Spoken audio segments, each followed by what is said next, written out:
Sure, you listen to music, but are you really critically listening to music? This is IkeGuitar, and this is how to listen to great music. What's going on, guys? IkeGuitar here. A couple days ago, I released a video about the 5 records you should be listening to become a better musician. It's a really cool video. Check it out. I'll set a link right here. Anyway, I released this video talking all about 5 records that should inspire you, but I didn't tell you how to go about listening to music. So, without further ado, here's how you critically listen to really great music. So how do we really critically listen to music? Well, first off, you'll need some equipment. If you're critically listening to music, you're going to need a quality format for the audio. Nothing is better than a CD. I've got a CD here. I still buy CDs. I think CDs are a really tangible way of supporting an artist. But not only that, they make for great listening. CDs have an uncompressed format, which means that they're the best quality audio you can buy for a consumer. And so what I recommend is going and buying a CD of the artist you want to listen to. Now, not every artist has CDs. Some of the older records are just vinyl, but I'm sure you'll find a re-release of the masters on a CD you can buy in store.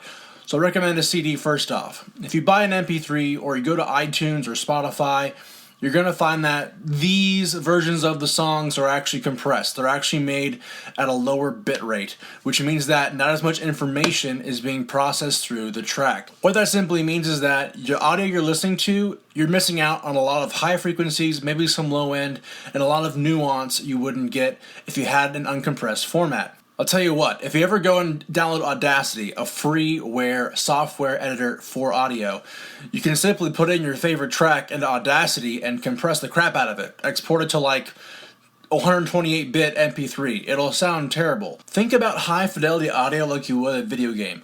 Newer video games are really beautiful, have high amounts of orchestration and production, whereas older video games are like 8-bit, 16-bit. Think Pac-Man and Zelda. There's a huge difference between MP3 audio, the 8-bit stuff, the gross stuff, and high fidelity audio, like a CD. Second, you're going to want a high quality way of listening to it. Now, I wouldn't go and use your iPhone audio, or I wouldn't go into your car and listen to music.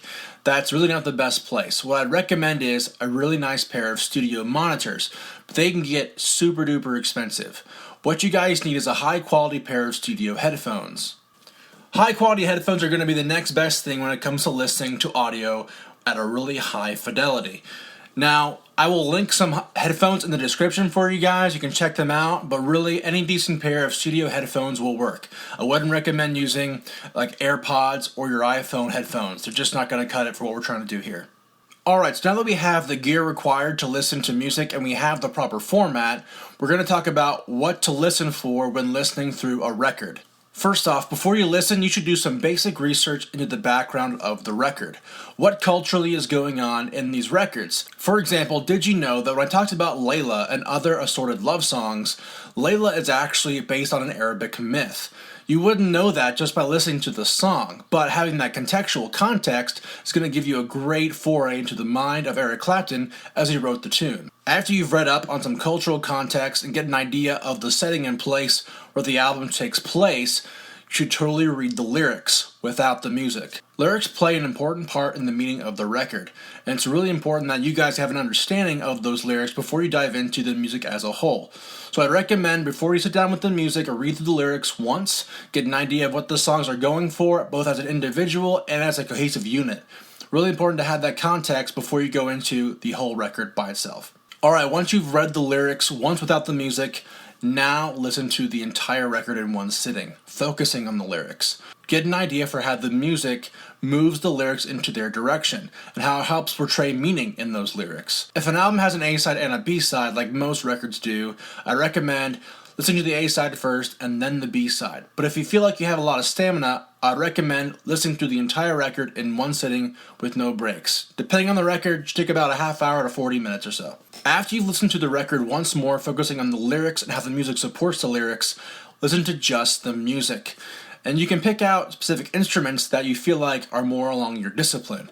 If you're a guitar player, really focus on the guitar parts, but also focus on other parts as well. If there's a keyboard part or a bass part that really supports the guitar, or vice versa, you're going to want that general context to help you understand where the music is leading and how the guitar drives the narrative or the keyboard drives the narrative, for example.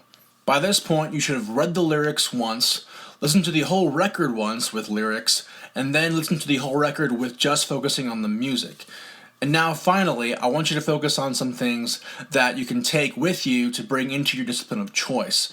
So if you found that there's a really great guitar part that you want to pull from one of these records, you should try to learn it. You don't have to learn in the moment, you've done a lot of listening so far, but come back to the record to get another appreciation for it, and then dive into an area of the music where you feel you can learn a lot from. Maybe there's a solo that really inspired you. Maybe there's a keyboard part that really got your goat.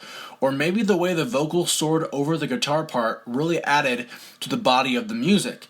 Use all those things to inspire you as you continue to improve your art. Guys, thank you so much for listening to my rant on how to listen to music critically. Hope you really enjoyed it. I hope you'll take some of these concepts and take a record once a week and really dive into it as part of your practice sessions. Understanding where music has been and where music is going is really important to becoming a better musician and being able to better serve your artistic and creative abilities. If you like this video, please consider subscribing. I make videos 3 times a week all about guitar and music. You're not going to miss a beat. And if you want to learn more about my life, hit me up at IkeGuitar on Instagram. I answer all your questions there. I post stuff all the time. You're not going to want to miss what I post on the Instagram.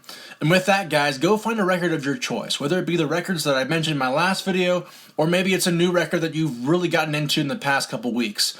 Dive in, learn how it works, and really apply it to how you make art. Enjoy, and I'll see you guys next time.